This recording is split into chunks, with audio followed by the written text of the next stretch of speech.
சிக்ஸ்த்தில் second டேர்மில் 5th lesson செல். பல செல் உயிர்னா என்ன, மனிதனில் காணப்படும் செல் அமைப்பு எது, தாவரங்களோட செல் அமைப்பு எப்படி இருக்கும், பாக்டீரியா வைரஸ் இதோட செல் அமைப்பெல்லாம் எப்படி இருக்கும் அப்படின்னு சொல்லி இந்த லெசனில் பார்க்கலாங்க. இந்த லெசன் பார்க்கறதுக்கு முன்னாடி லெசன் காட்டுறன்னு ஒரு லெசன் பார்த்தோம் இல்லைங்களா, அதுலேருந்து ஒரு கொஸ்டின் ஆன்சர் தெரிஞ்சால் கமெண்ட் பண்ணுங்கள். சுண்ணாம்பு நீரை பால் போல் மாற்றும் வாயு எது, ஆன்சர் கமெண்டில் சொல்லுங்கள். நெக்ஸ்ட் இந்த லெசன் பார்த்துடலாங்க.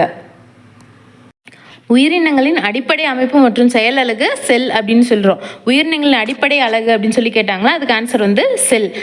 செல்லு நம்ம வெறுங்கண்களால் பார்க்க முடியாது, செல்கள் கண்ணுக்கே தெரியாது அப்படின்னு சொல்லி சொல்கிறோம். அப்போ இந்த செல்கள் யாருங்க கண்டுபிடிச்சா, யார் ஃபஸ்ட்டு பார்த்தா அப்படின்னு சொல்லி பார்க்கலாம். ராபர்ட் ஹூக் அப்படிங்கிறவர் ஒரு கூட்டு நுண்ணோக்கியை உருவாக்குறாருங்க. இந்த டயக்ராமில் பாருங்கள், ஃபர்ஸ்ட்டில் இருக்கிறது தான் கூட்டு நுண்ணோக்கி, செகண்ட் இருக்கிறது இப்போ நம்ம பயன்படுத்துகிற நுண்ணோக்கிகள் எலக்ட்ரான் நுண்ணோக்கி செகண்ட் டயக்ராமாக இருக்குது. கூட்டு நுண்ணோக்கி ராபர்ட் ஹூக் கண்டுபிடிச்சது ஃபர்ஸ்ட் டயக்ராமில் இருக்குது பாருங்கள். இவர் ஃபஸ்ட்டு என்ன பார்க்குறோன்னா, ஒரு மரக்கட்டை எடுத்துக்கிட்டு அந்த கூட்டு நுண்ணோக்கியில் வச்சு பார்க்கும்போது அதில் அந்த மரக்கட்டையில் சிறிய சிறிய அறைகள் இருக்குது அப்படின்னு சொல்லி கண்டுபிடிக்கிறாரு. அதே மாதிரி வண்ணத்து பூச்சியோட இறக வச்சு பார்க்குறாரு. அதுலேயும் அது ரொம்ப அவருக்கு ஆச்சரியம் கொடுக்கறதுனால தேனீக்களோட கண்களை நுண்ணோக்கியை வச்சு ஆராய்ச்சி பண்ணுறாருங்க.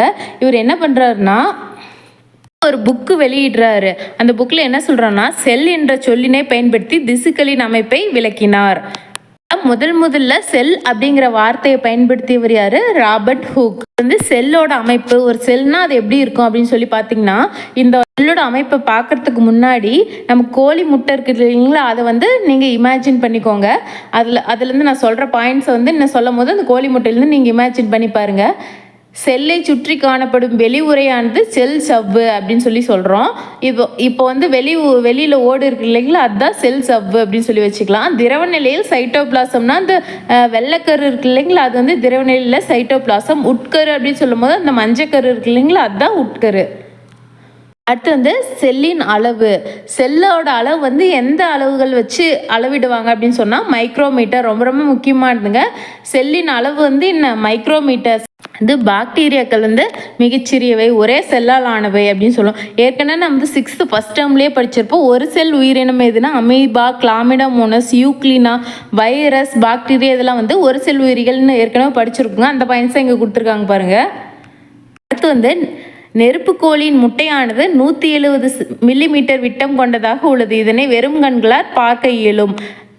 நெருப்புக்கோழியின் முட்டை ஒரே ஒரு செல்லால் ஆனது அப்படின்னு சொல்லி சொல்கிறாங்க. இதில் ஒரே செல்லால் ஆனது நம்ம கண்களால் பார்க்கக்கூடியது எது அப்படின்னு சொன்னால் நெருப்புக்கோழியின் முட்டை. அடுத்து நமது உடலில் காணப்படும் நரம்பு செல்லானது மிக நீளமான செல்லாக கருதப்படுகிறது. முக்கியமானது நோட் பண்ணிக்காங்க. மிக நீளமான செல் எது அப்படின்னு சொல்லி கேட்டாங்கன்னா நரம்பு செல். இங்கே பாருங்கள், செல்களின் அளவுகள். மிக மிக சிறிய செல் வைரஸ். அடுத்தது மிகப்பெரிய செல் முன்ன படித்தோம் நெருப்புக்கோழியின் முட்டை 170 மில்லிமீட்டர் அளவு கொண்டது அப்படின்னு சொல்லி முன்னாடியே பார்த்தோங்க. அடுத்து செல்களின் வகைகள். செல்களின் வகைகளில் 2 வகைகள் இருக்குது. ஒன்று ஒரு செல் உயிரினம், இன்னொன்று பல செல் உயிரினம். இங்கே ஒரு செல் உயிரினத்தோட நேம் தான் கிளாமிடோமோனஸ், அமீபா இந்த மாதிரி டிஃப்ரெண்ட்டாக இருக்குங்க. பல செல் உயிரினம் மனிதன், தாவரம் இந்த மாதிரி தான் இருக்கும். ஒன்று டிஃப்ரெண்ட்டாக இருக்கிறது என்னென்னா ஸ்பைரோகைமா. இதனால் நோட் பண்ணி வச்சுக்கோங்க. உங்களுக்கு தெரியுமா பாயிண்ட்டு, மனித உடலில் உள்ள செல்களின் எண்ணிக்கை என்ன, 3.7 × 10⁻13. ஒரு செல் உயிரினம்னா ப்ரோகேரியட், பல செல் உயிரினம்னா யூகேரியட். ஒரு செல் உயிரினத்திற்கு உட்கரு தெளிவாக இருக்காது, பல செல் உயிரினங்களுக்கு உட்கரு தெளிவாக இருக்கும். ப்ரோகேரியட் செல்கள், ஒரு செல் உயிரிகளில் இருக்க செல்கள். இது என்ன, உட்கரு தெளிவாக தெரியாது அப்படின்னு சொல்லி சொல்கிறாங்க. இதோட உட்கரு எவ்வாறு அழைக்கப்படுதுன்னா நியூக்ளியாய்டு என்று அழைக்கப்படுகிறது. ரொம்ப ஒரு செல் உயிரிக்கு ஒரு டயக்ராம் கொடுத்துருக்காங்க பாருங்கள், நியூக்ளியாய்டு அப்படின்னு கொடுத்துருக்காங்க. அது உட்கரு. போன சாப்டரில் படித்தோம் கசை இலை. இங்கே கொடுத்துருக்காங்க பாருங்கள். கசை இலையோட வேலை என்னென்னா இடப்பெயர்ச்சிக்கு உதவுது. யூகேரியட் செல்கள்னா பல செல்கள் சேர்ந்தது தான் யூகேரியட் செல்கள். இதில் உட்கரு தெளிவாக காணப்படும் அப்படின்னு சொல்லி சொல்கிறாங்க. எக்ஸாம்பிள் பாருங்கள், தாவர செல்கள், விலங்கு செல்கள், பெரும்பாலான பூஞ்சைகள் மற்றும் ஆல்காக்கள். அப்படி இந்த டயக்ராம் பாருங்கள். கூட்டு நுண்ணோக்கியின் உதவியுடன் வெங்காயத்தை கூட்டு நுண்ணோக்கியில் வச்சு பார்த்தோம்னா இந்த மாதிரி தான் தெரியும் அப்படின்னு சொல்லி ஒரு டயக்ராம் கொடுத்துருக்காங்க. சும்மா ஜஸ்ட் பார்த்துக்கலாம். நெக்ஸ்ட் வந்து பார்த்தீங்கன்னா இங்கே வந்து வேறுபாடுகள் கொடுத்துருக்காங்க. ப்ரோகேரியேட் செல்னா ஒரு செல்லுக்கும், யூகேரியேட் செல்னா பல செல்லுக்கும் உள்ள வேறுபாடு. 1 முதல் 2 மைக்ரான் விட்டம் கொண்டது ப்ரோகேரியேட் செல். இது வந்து யூகேரியேட் வந்து 10 முதல் 100 மைக்ரான். இது வந்து செல் நுண்ணுறுப்புகளை சுற்றி சவ்வு காணப்படுவதில்லை. இதில் ப்ரோகேரியேட் ஒரு செல்லில் சவ்வு காணப்படுவதில்லை. யூகேரியேட் செல்லில் வந்து செல் நுண்ணுறுப்புகளை சுற்றி சவ்வு காணப்படுகிறது. அது வந்து ஒரு செல்லில் வந்து உட்கரு கிடையாது அப்படின்னு சொல்லி பார்த்துருப்போம். தெளிவற்ற உட்கரு அப்படின்னு சொல்லி சொல்லலாம். யூகேரியேட்டில் பல செல்லில் தெளிவான உட்கரு காணப்படும். அதே மாதிரி ப்ரோகேரியேட்டில் நியூக்ளியோசஸ் காணப்படுவதில்லை. யூகேரியேட்டில் நியூக்ளியோசஸ் காணப்படும். நெக்ஸ்ட் பார்க்கலாம். தாவர செல்கள் தாங்க மிகப்பெரியது. விலங்கு செல்கள் தாவர செல்களை விட சின்னது. தாவர செல்கள் பற்றி படிக்கும்போது சும்மா ஜஸ்ட் ஞாபகம் வச்சுருக்காது ஒரு பாயிண்ட் சொல்கிறேன் பாருங்க. ஒரு மரத்தை வச்சு இதோட பாயிண்ட்ஸ்லாம் படிக்கலாம் பாருங்கள். தாவர செல்கள் அதனை சுற்றி வெளிப்புறத்தில் செல் சுவரை கொண்டுள்ளன அப்படின்னு சொல்லினா, தாவர ஒரு மரம் இருக்கு இல்லைங்களா, அது வந்து வெளிப்புறமாக அந்த பட்டை அப்படின்னு சொல்லுவாங்கள்ல, அது வந்து செல் சுவர் அப்படின்னு சொல்லி சும்மா இமேஜின் பண்ணி ஞாபகம் வச்சுக்கிறதுக்காக சொல்கிறேன். அது வந்து செல் சுவர் அப்படின்னு சொல்லலாம். அடுத்து வந்து தாவர செல்கள் பசுகணிகங்களை கொண்டுள்ளது. அவற்றில் பச்சையம் என்னும் நிறமி காணப்படுகிறது. இது வந்து உணவு தயாரிக்க உதவுகிறது. நம்மளுக்கு வந்து எல்லாத்துக்கும் தெரிஞ்சது வந்து தாவரங்களில் தான் பச்சையம் காணப்படும். அதில் தான் பசுங்கனிங்க இருக்கும். நம்மளுக்கு எல்லாம் தெரிஞ்ச பயன்தாங்க. நெக்ஸ்ட் வந்து நுண்குமிழ்கள் காணப்படுகின்றன அப்படின்னு சொன்னோம்னா ஞாபகம் வச்சுக்கிறதுக்காக சொல்கிறேங்க. மரத்தை வெட்டும் போது அதில் உள்ள வளையமாக இருக்கும் இல்லைங்களா, அதுதான் நுண்குமிழ்கள் அப்படின்னு சும்மா ஞாபகம் வச்சுக்கிறதுக்காக சும்மா சொல்கிறேங்க. நுண்குமிழ்கள் தாவரங்களில் வந்து தாவர செல்களில் காணப்படுகிறது. அடுத்து வந்து சென்ட்ரியால்கள் காணப்படுவதில்லை. விலங்கு செல்கள் படிக்கும் போது சென்ட்ரியால்கள் அப்படின்னா என்னன்னு சொல்கிறேங்க. அது வந்து தாவர செல்கள் காணப்படுவதில்லை அப்படின்னு சொல்கிறாங்க. நெக்ஸ்ட் வந்து தாவர செல்லோட டயக்ராம் கொடுத்துருக்காங்க பாருங்க. பசுங்கணிகம் காணப்படுகிறது. மைட்டோகாண்ட்ரியானா செல்லின் ஆற்றல் மையம் மைட்டோகாண்ட்ரியா. நம்ம சின்ன வயசுலேருந்து படிச்சதுங்க. உட்கரு என்ன காணப்படுது? நியூக்ளியோசஸ்.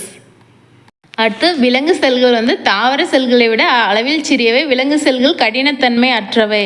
தாவர செல்கள் வந்து கடினமானவை, விலங்கு செல்கள் வந்து கடினத்தன்மை அற்றவை அப்படின்னு சொல்கிறாங்க. நம்மளுக்கு வந்து மரம் எவ்வளோ ஸ்ட்ராங்காக இருக்குது, ஒரு மனிதன் வந்து அவரோட உடம்பு வந்து எவ்வளோ சாஃப்டாக இருக்கிறதுனால தான் கடினத்தன்மை அற்றதுன்னு சொல்கிறாங்க. நெக்ஸ்ட் வந்து விலங்கு செல்லை சுற்றி செல் சவ்வு காணப்படுகிறது, ஆனால் செல் சுவர் காணப்படுவதில்லை. விலங்கு செல்லை சுற்றி செல் சவ்வு காணப்படுகிறது அப்படின்னு சொல்கிறாங்க. தாவர செல் படிக்கும் போது செல் சுவர், அந்த மரத்தோட அந்த வெளிப்பக்கம் இருக்கிற அந்த இதுதான் வந்து செல் சுவர் அப்படின்னு சொல்லலாம். அந்த பட்டை பகுதி தான் செல் சுவர்னு பார்த்தோம். ஆனால் மனிதனுக்கு வந்து அந்த மாதிரி இல்லை, தோல் தான் இருக்குது. தோல் கடியில் வந்து ஒரு மெல்லிய லேயர் மாதிரி இருக்குங்க, அது வந்து செல் சவ்வு அப்படின்னு சொல்லி ஞாபகம் வச்சுக்கலாங்க. விலங்கு செல்களில் பசுங்கணிகங்கள் காணப்படுவதில்லை. விலங்குகளில் வந்து உணவை தானே தயாரிச்சிக்காது. தாவரங்கள் தான் வந்து பச்சையத்தின் உதவியுடன் உணவை தயாரிச்சுக்கிறதுனால தாவர செல்களில் தான் பசுங்கணிகங்கள் காணப்படும். விலங்கு செல்கள் காணப்படுவதில்லை. இவற்றில் சிறிய நுண்குமிழ்கள் காணப்படுகின்றன. விலங்கு செல்களிலும் காணப்படுகிறது, தாவர செல்களிலும் காணப்படுகிறது. அடுத்தது விலங்கு செல்களில் சென்ட்ரியால்கள் உண்டு. தாவர செல் படிக்கும் போதும் பார்த்தோம் சென்ட்ரியால்கள் இல்லை அப்படின்னா.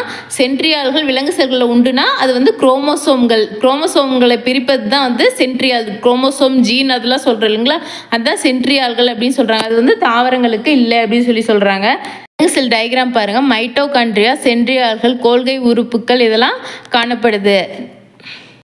அடுத்து வந்து இவ்வளோ நேரம் இந்த லெசன் படிச்சு இல்லைங்களா, இது வந்து நீங்கள் ஞாபகம் வச்சுக்கலாம் கூட ஞாபகம் வச்சுக்காமல் இருக்கலாங்க. இந்த டேப்லெட் கால் இப்போ படிக்க போகிறது மட்டும்தான் ரொம்ப ரொம்ப முக்கியமானதுங்க. 6th சயின்ஸுன்னு எடுத்துக்கிட்டிங்களாவே இந்த டேப்லெட் காலம் கண்டிப்பாக படிச்சிருக்கணும். இது வந்து பார்த்துக்கலாம். இதில் வந்து லைன் பை லைன் எல்லாமே முக்கியமாங்க. செல் சுவர் அப்படின்னு சொன்னால் தாங்குபவர் அல்லது பாதுகாப்பவர். சிறப்பு பெயர்கள் ரொம்ப ரொம்ப முக்கியமானது. செல் சுவர் அப்படின்னு சொன்னோம்னா தாங்குபவர் அல்லது பாதுகாப்பவர். நம்ம செல் சுவர் அப்படின்னு படிக்கும் போது என்ன, தாவரங்களில் வந்து செல் சுவர் காணப்படுகிறது, விலங்குகளில் வந்து செல் சவ்வு காணப்படுகிறது அப்படின்னு பார்த்தோம்னா, இப்போ வந்து தாங்குபவர் ஒரு மரம் எக்ஸாம்பிளுக்கு எடுத்துக்கிட்டோம்னா, அந்த மரத்தோட மேலே அப்புறம் அந்த தோல் பட்டை இருக்கு இல்லைங்களா, அதுதான் வந்து அந்த மரத்தை தாங்குது. அதனால தாங்குபவர் அல்லது அந்த மரத்தை பாதுகாக்குது. அந்த பட்டைனால தான் அந்த மரம் உள்ள ஸ்ட்ராங்காக இருக்குது, அதனால பாதுகாப்பவர் அப்படின்னு செல் சுவர் அப்படின்னு சொல்லலாம். செல்லை பாதுகாக்கிறது செல் சுவர். செல்லிற்கு உறுதி மற்றும் வலிமையை தருகிறது அந்த மேலே இருக்க மரத்தை சுற்றி இருக்கிற பட்டை.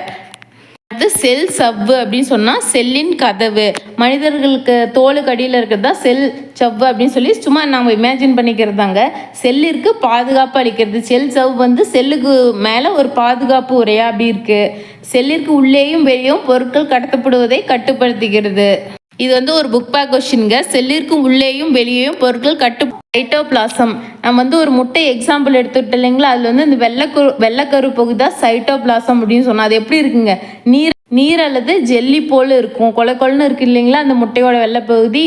இது வந்து செல்லில் நகரும் பொருள் வந்து செல்லின் நகரும் பகுதி. இதோட சிறப்பு பெயர் வந்து செல்லின் நகரும் பகுதி. இதில் வந்து நிறைய நுண்பு உறுப்புகள்லாம் இருக்கும் இந்த மஞ்சங்க. அடுத்து வந்து அந்த பாயிண்ட்ஸ் இங்கே கொடுக்கல பாருங்கள். நெக்ஸ்ட் வந்து மைட்டோகாண்ட்ரியா, செல்லின் ஆற்றல் மையம். மைட்டோகாண்ட்ரியா ரொம்ப ரொம்ப முக்கியமானது. செல்லிற்கு தேவையான சக்தி தருவது மைட்டோகாண்ட்ரியா, செல்லின் ஆற்றல் மையம் அப்படின்னு சொன்னால் மைட்டோகாண்ட்ரியா டக்கு ஞாபகம் வந்துடும், யோசிச்சுலாம் போடக்கூடாது. அப்போ வந்து ஆற்றல் தருது அப்படின்னு சொல்லும் போது செல்லிற்கு தேவையான சக்தி ஆற்றல் எல்லாமே விடுதான், சக்தியை தருவது மைட்டோகாண்ட்ரியா. அடுத்து பார்த்தீங்கன்னா பசுகணிகங்கள். பசுகணிகங்கள் எதுக்குன்னு பார்த்தோம், தாவரங்களில் காணப்படுது. இது வந்து பச்சைத்தூள் உதவியுடன் உணவு தயாரிக்க யூஸ் ஆகுது அப்படின்னு சொல்லி பார்த்தோம். இது வந்து சிறப்பு பெயர் பாருங்க, செல்லின் உணவு தொழிற்சாலை வந்து பசுங்கணிகங்கள். இது வந்து எதில் காணப்படும், தாவர செல்லில் காணப்படும். தாவர செல் விலங்கு செல் ரெண்டுமே யூகேரியட்டுகள். ஒரு செல் உயிரினம் பாக்டீரியா வைரஸ் இதெல்லாம் ப்ரோகேரியட்டுகள். நெக்ஸ்ட் வந்து நுண்குழிகள். நுண்குழிகள் வந்து மரத்தை வெட்டும் போது அந்த ரவுண்டாக இருக்குது இல்லைங்களா, அதுதான் நுண்குழிகள். மரத்துலேயும் காணப்படுது, மனிதர்கள்லேயும் நுண்குழிகள் காணப்படுது. அடுத்து வந்து நீர் மற்றும் வேதிப்பொருட்களை சேமித்து வைக்கிறது. அதுக்கு இன்னொரு பெயர், சிறப்பு பெயர் வந்து உட்கருக்கு இன்னொரு பெயர் நியூக்ளியஸ். இது வந்து செல்லின் கட்டுப்பாட்டு மையம். இது வந்து ஒரு மூளை அப்படின்னு சொல்லி, உட்கரு வந்து செல்லின் மூளை அப்படின்னு சொல்கிறாங்க. செல்லின் அனைத்து செல்களும் ஒருங்கிணைத்து கட்டுப்படுத்துவது இது செல்லின் மூளையான உட்கரு. அடுத்து வந்து உட்கரு உரை. உட்கரு உரைனா உட்கரு வாயில் அல்லது உட்கரு கதவு வந்து உட்கரு உரை. நியூக்ளியஸை சுற்றி அமைந்துள்ளது, அதை பாதுகாக்கிறது. உட்கரு வாயில் அல்லது உட்கரு கதவுனா உட்கரு உரை. அதே மாதிரி இங்கே பாருங்கள், செல்லின் கதவு அப்படின்னு சொன்னால் செல் சவ்வு. அதே மாதிரி இங்கே கீழே பாருங்கள், உட்கரு கதவுனா உட்கரு உரை. இது ரெண்டும் கன்ஃபியூஸ் ஆகிக்காதீங்க. இதோட இந்த லெசன் முடிஞ்சுங்க. இந்த லெசனை பற்றி குயிக்காக ஒரு ரீகேப் பார்த்துடலாம். உயிரினங்களின் அடிப்படை அலகு வந்து செல்லு வந்து ரெண்டு வகைப்படும். ஒன்று ஒரு செல் உயிரினம் வந்து ப்ரோகேரியட்டுகள், இன்னொன்று வந்து பல செல் உயிரினம் யூகேரியட்டுகள். ப்ரோகேரியட்டுகள் வந்து பாக்டீரியா, வைரஸ், கிளாமிடோமோனஸ், பாரமீசியம் இதெல்லாம் வந்து ஒரு செல் உயிரினமான ப்ரோகேரியட்டுகள். யூகேரியட்டுகள் வந்து தாவர செல்கள், விலங்கு செல். யூகேரியட்டுகள் முக்கியமான ஒரு எக்ஸாம்பிள்னா ஸ்பைரோகைமா. அடுத்து வந்து தாவர செல்களில் பசுங்கணிகம் காணப்படும். விலங்கு செல்கள், தாவர செல்கள் வந்து மிகவும் கடினமானவை, விலங்கு செல்கள் வந்து மென்மையானவை. அடுத்து வந்து விலங்கு செல்களில் சென்ட்ரியால்கள் காணப்படும், தாவர செல்கள் வந்து சென்ட்ரியால்கள் காணப்படாது. சென்ட்ரியால்கள்னா குரோமோசோம்கள், ஜீன்கள் இதெல்லாம் பிரித்து நிர்ணயிக்கிற உறுப்பு. அது வந்து தாவரங்களில் காணப்படுவதில்லை, விலங்குகள். அதுக்கடுத்து டேப்லெட் காலம் ஒன்று படிச்சோல்லைங்க, அது ரொம்ப ரொம்ப முக்கியமானது. இந்த லெசன் படிக்கிறீங்களோ இல்லையா, அந்த டேப்லெட் காலத்தை மட்டும் படித்து வச்சுக்கோங்க. நெக்ஸ்ட் வந்து புக் பேக் கொஸ்டின் போயிடலாம். செல்லின் அளவை குறிக்கும் குறியீடுனா மைக்ரோமீட்டர். நுண்ணோக்கியில் பிரியா செல்லை பார்க்கும்போது அது செல்லின் செல் சுவர் நியூக்ளியஸ் இருக்கிறது. பிரியா பார்த்த செல் எது, தாவர செல். அடுத்து வந்து யூகேரியட்டின் கட்டுப்பாட்டு மையம் எனப்படுவதுனா நியூக்ளியஸ்னா இன்னொரு பேர் வந்து உட்கரு தான் கட்டுப்பாட்டு மையம், மூளையாக செயல்படுது. அடுத்து வந்து கீழே உள்ளவற்றில் எது ஒரு செல் உயிரினம் அல்ல அப்படின்னா ஸ்பைரோகைமா. வந்து பல செல் உயிரினத்துக்கு எக்ஸாம்பிள் டிஃப்ரெண்ட்டாக இருக்கிறது ஸ்பைரோகைமா. புக் பேக் ஆன்சர்னு முன்னாடியே சொன்னாங்க படிக்கும் போதே. யூகேரியட் செல்லின் நுண்ணுறுப்புகள் காணப்படும் இடம் சைட்டோபிளாசம். சைட்டோபிளாசம் வந்து அந்த வந்து முட்டையோட ஒரு வெள்ளைக்கரு அப்படின்னு சொல்லி பார்த்தோம். அது வந்து ஒரு ஜெல்லி மாதிரி பொருளுக்கும் அதில் வந்து நிறைய நுண்ணுறுப்புகள் காணப்படும் அப்படின்னு சொல்லி முன்னே படித்தோம். யூகேரியட் செல்லின் நுண்ணுறுப்பு காணப்படும் இடம் வந்து சைட்டோபிளாசம். அடுத்து வந்து கோடிட்ட இடங்களை நிரப்புக. செல்களை காண உதவும் உபகரணம் கூட்டு நுண்ணோக்கி. கண்டுபிடிச்சவர் வந்து ராபர்ட் ஹூக். அடுத்து வந்து நான் செல்லின் உணவு உற்பத்தியாளன் அப்படின்னா பசுங்கணிகங்கள். நான் ஒரு காவல்காரன், நான் செல்லினும் உள்ளேயும் வெளியேயும் அனுமதியின்றி யாரையும் விடமாட்டேன்னா செல் சவ்வு. செல் என்ற வார்த்தை உருவாக்கிய ராபர்ட் ஹூக். நெருப்புக்கோழியின் முட்டை டேஸ் தனி செல் ஆகும்னா மிகப்பெரிய தனி செல். உயிரினங்களின் மிக சிறிய அலகு செல்னா கரெக்டு. மிக நீளமான செல் நரம்பு செல்னா முன்னாடியே படிச்சுங்க, அதுவும் சரிதான். பூமியில் முதலாக உருவான செல் ப்ரோகேரியட் செல்னா ஒரு செல் உயிரினம் முதலில் உருவானதுன்னா கரெக்ட் தான். தாவரத்திலும் விலங்கிலும் உள்ள நுண்ணுறுப்புகள் செல்களால் ஆனவைனா இது தவறுங்க. செல்கள் தான் நுண்ணுறுப்புகளால் ஆனவை. ஏற்கனவே உள்ள செல்களில் தான் புதிய செல்கள் உருவாகிறதுனா அதுவும் கரெக்டு தாங்க. அடுத்து வந்து பொறுத்துக்க பார்க்கலாம். கட்டுப்பாட்டு மையம் அப்படின்னு சொன்னால் நியூக்ளியஸ் அல்லது உட்கரு. சேமிப்பு கிடங்கும்னா நுண்குமிழ்கள். உட்கரு வாயில்னா உட்கரு உரை. ஆற்றல் உற்பத்தியாளர்னா மைட்டோகாண்ட்ரியா. ஆற்றல் மையம் அப்படின்னா அங்கே படித்தோங்க. அடுத்து வந்து செல்லின் வாயில்னா செல் சவ்வு. அது நெக்ஸ்ட் லெசனில் பார்க்கலாங்க.